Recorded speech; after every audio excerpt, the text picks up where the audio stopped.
Pekný piatkový večer prajem. V dnešnom videu sa spolu pozrieme na spoločnosti, ktoré počas februára oznámili svoje dividendy, teda potvrdili výšku výplat pre najbližšie obdobie. Zároveň sme sa dočkali aj zvýšenia dividend až u 4 spoločností z nášho portfólia. Takže si ukážeme, ktoré firmy dividendy navýšili a okoľko sa nám zvýši ich príjem. Predtým, než sa pozrieme na samotné dividendy, poďme sa krátko pozrieť na aktuálny vývoj na trhu. Ako vidíme, trhy momentálne pokračujú v poklese. Moje portfólio dneska je v mínuse okolo 3,54%, ako môžeme vidieť.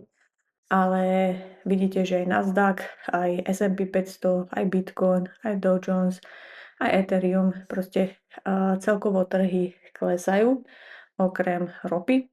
Ale z pohľadu dlhodobého investora takáto volatilita nepredstavuje problém, ale skôr príležitosť postupne nakupovať kvalitné spoločnosti za výhodnejšie ceny. Už sa blíži aj náš ďalší vklad do tohto portfólia $500, ktoré bude realizované posledný marcový týždeň, tak snad stihneme využiť ešte túto príležitosť, ak nie, tak budú určite ďalšie. Keby sme sa pozreli na štatistiky portfólia, výkonu portfólia, tak vidíte, aj pri dnešnom poklese, keby tam zarátame tých 3,54% poklesu, tak stále sme na tom veľmi dobre v tomto roku a stále sme v profite. Takýto pokles není nejak mimoriadny alebo historicky výrazný. Môžeme sa pozrieť na pár predchádzajúcich rokov. Vidíte, že viacej mesiacov je plusových ako minusových. Samozrejme, môžu prísť obdobia, kedy tie minusové mesiace budú dlhodobejšie, lebo nikto nevie presne povedať, či budú trhy v poklese pokračovať alebo sa situácia krátkodobo otočí. No práve preto je dôležité držať sa našej dlhodobej stratégie, i keď viem, že ľudské emócie a strach aj pri nerealizovaných stratách sú bežné. Hlavne ak máte zainvestované peniaze, ktoré potrebujete v krátkom časovom horizonte, čo vám samozrejme neodporúčam. Ja investujem na dlhodobejší horizont na niekoľko rokov, lebo inak tak sa môže otočiť proti vám veľmi rýchlo. Ja investujem na dlhé obdobie a tu na eToro primárne kvôli prilepšeniu si na dôchodok. Takže sa takýchto poklesov nebojím, ba naopak skôr sa z nich teším, že budem nakupovať zase vakcín. Čiže v zlave. Poďme sa pozrieť na hodnotu portfólia na konci decembra. Koniec decembra 2025 sme uzavreli v hodnote portfólia $40,000 a v januári na konci bolo 45,000, na konci februára 47,000, čiže teraz sme aktuálne na necelých 45,000. No. Čiže stále sme na tom výrazne dobre za tých pár úvodných mesiacov v porovnaní s tým, čo sme vkladali, čiže stále sme v profite. Keď sa pozrieme evolúciu portfólia od začiatku, tak vidíte, že keď boli poklesy, stále portfólio má tendenciu rast, lebo aj prikladáme a trhy sa vyvíjajú alebo sa otočia, keď sú momentálne nejakých poklesov a napredujeme v rastie. A poďme teraz na tie ohlasované dividendy. Dokopy sme mali 17 až 17 spoločností.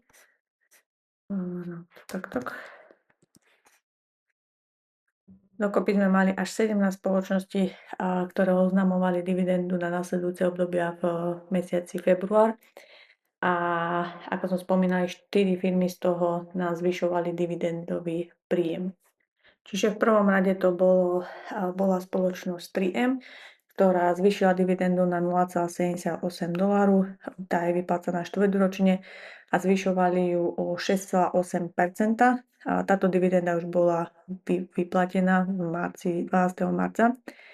Potom sme tu mali spoločnosť, ešte to zväčším, T. Rowe Price.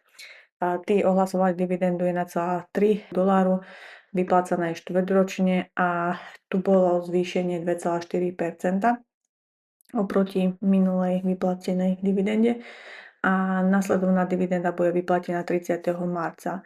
Potom máme spoločnosť GE Aerospace, tí vyplácajú dividendu $0,47 štvrťročne a tí nás zvyšovali oproti minulej dividende až o 30,60%, čo je skvelé a takáto dividenda bude vyplatená 27.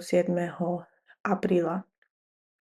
Potom tu máme spoločnosť Verizon, ktorá ohlasovala dividendu $0,7075 štvrťročne a tí zvyšovali dividendu o 2,5% a ďalšia dividenda bude vyplácaná 1. mája. Potom tu máme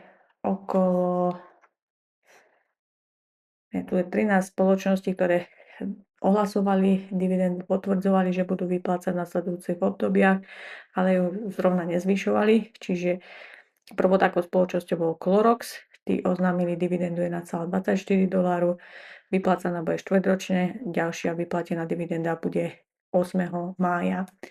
Spoločnosť Altria bude vyplácať $1,06 štvrťročne a ďalšia dividenda nám príde 30. apríla. Stanley Black & Decker budú vyplácať $0,83 štvrťročne a ďalšia dividenda bude 24. marca. Spoločnosť Ecolab potvrdzovala dividendu v hodnote $0,73 štvrťročne a ďalšia dividenda bude vyplatená 15. apríla. Spoločnosť GE Vernova oznámila dividendu $0,5 štvrťročne a takáto dividenda nám bude vyplatená 14. apríla. Realty Income tí potvrdili ďalšiu dividendu $0,27 mesačne a ďalšia takáto dividenda, táto už bola vyplatená 13. marca. Whirlpoolka oznámila, že bude vyplácať $0,9 štvrťročne a takáto dividenda nám bude vyplatená 26. marca. Nike vyplácali ohlasovali, že budú vyplácať $0,41 štvrťročne a takáto dividenda nám príde 1. apríla. GE Healthcare tí oznámovali dividendu $0,0350 štvrťročne a ďalšia takáto dividenda príde 15. mája. Southwest Airlines tí oznamovali dividendu $0,18 štvrťročne a vyplácaná bude 2. apríla. Potom tu máme Delta Airlines $0,1875 štvrťročne a budú vyplácať 19. marca, teda to už sa teda stalo včera. Nám už vyplatili dividendu. Google oznamoval dividendu $0,21 štvrťročne. Tí už tiež vyplatili dividendu tento mesiac.